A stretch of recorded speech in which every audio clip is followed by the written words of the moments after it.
I got so much motherfucking design on right now. Break it down, bring it back, make it clap. I got 3 old thoughts, new guap, where that thing. Bitches on my line, and you know. Assalamualaikum warahmatullahi wabarakatuh. Perkenalkan, saya Indrianida Puspitasari dari Universitas Nasional Fakultas Ekonomi dan Bisnis Prodi Manajemen dengan NPM 2234 Di sini saya akan menjawab 10 pernyataan mengenai materi akuntansi tentang aset tetap dengan cara menjawab benar atau salah guna untuk memenuhi tugas 1 yang sudah diberikan oleh dosen pengantar akuntansi saya. Oke, kalau gitu kita langsung ke pertanyaan yang pertama. Pernyataan yang pertama.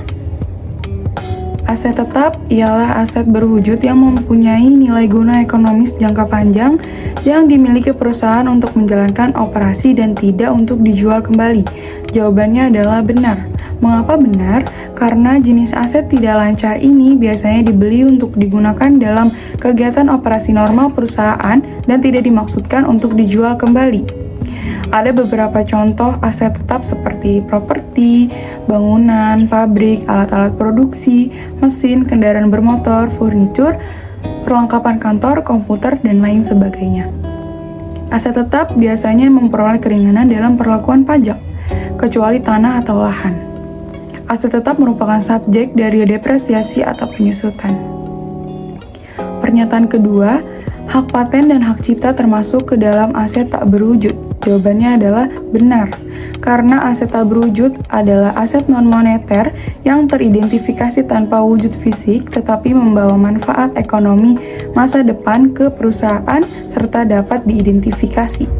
Jenis utama aset tidak berwujud adalah hak cipta, hak eksplorasi, dan hak eksploitasi, paten, merek dagang, rahasia dagang, dan goodwill. Pernyataan 3.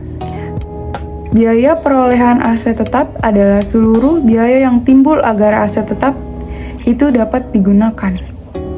Jawabannya adalah benar. Harga perolehan adalah harga total biaya yang dikeluarkan oleh perusahaan dalam kegiatannya untuk memiliki aset tetap sampai aset tersebut siap untuk digunakan. Biaya perolehan aset tetap yang dibangun dengan cara swakelola meliputi biaya langsung untuk tenaga kerja, bahan baku, dan biaya tidak langsung termasuk biaya perencanaan dan pengawasan, perlengkapan, tenaga listrik, sewa peralatan, dan semua biaya lainnya yang terjadi berkenaan dengan pembangunan aset tetap tersebut. Pernyataan 4. Aset tetap tanah memiliki unsur ekonomi yang terbatas. Jawabannya adalah salah. Karena tanah adalah aset berwujud tidak terbatas, maka aset ini memiliki masa manfaat yang tidak terbatas juga. Umumnya, aset tidak terbatas seperti tanah untuk letak perusahaan, pertanian, dan peternakan, yang umumnya terbatas, dan apabila sudah habis masa penggunaannya dapat diganti dengan aktiva yang sejenis, misalnya bangunan, mesin, alat-alat kantor, mebel, dan lain sebagainya. Pernyataan kelima.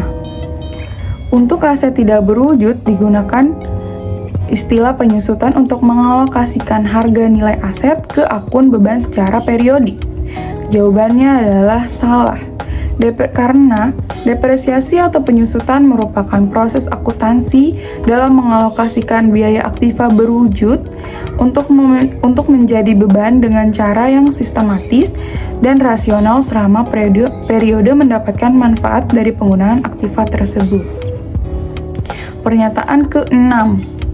Capital expenditure adalah pengeluaran untuk perbaikan dan pemeliharaan aset yang tidak menambah umur dan meningkatkan nilai aset tetap.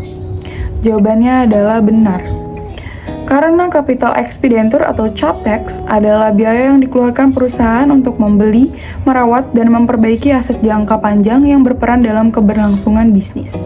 Aset yang dimaksud adalah dalam konteks ini ialah aset tetap yang bukan untuk dijual kembali pada kemudian hari. Lalu pernyataan ke-7.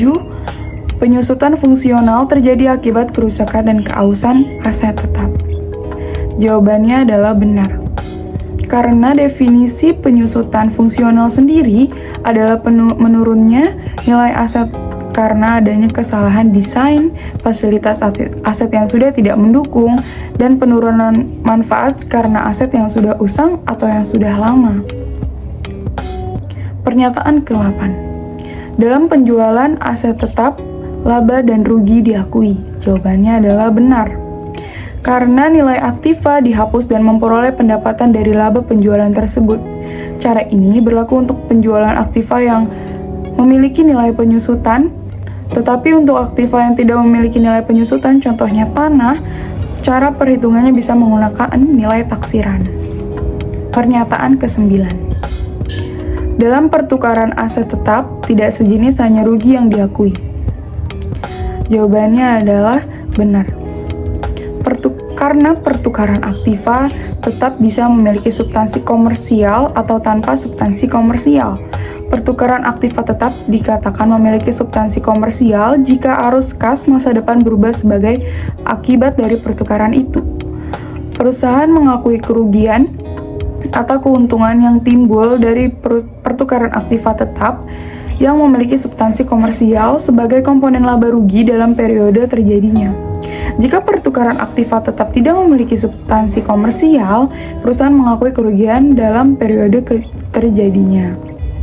Pernyataan ke-10 dan ini pernyataan terakhir, yaitu dalam pertukaran aset tetap sejenis baik laba dan rugi tidak diakui. Jawabannya adalah salah. Mengapa salah? Karena yang dimaksud dengan pertukaran aktiva tetap yang sejenis itu sendiri adalah pertukaran aktiva tetap yang sifat dan fungsinya sama. Dalam pertukaran aktiva tetap yang sejenis, laba yang timbul akan ditangguhkan atau mengurangi harga perolehan aktiva yang bersangkutan. Apabila pertukaran tersebut menimbulkan kerugian, maka ruginya dibebankan dalam periode terjadinya pertukaran. Jadi sekian jawaban yang dapat saya berikan mengenai 10 pernyataan materi akuntansi tentang aset tetap. Terima kasih. Wassalamualaikum warahmatullahi wabarakatuh.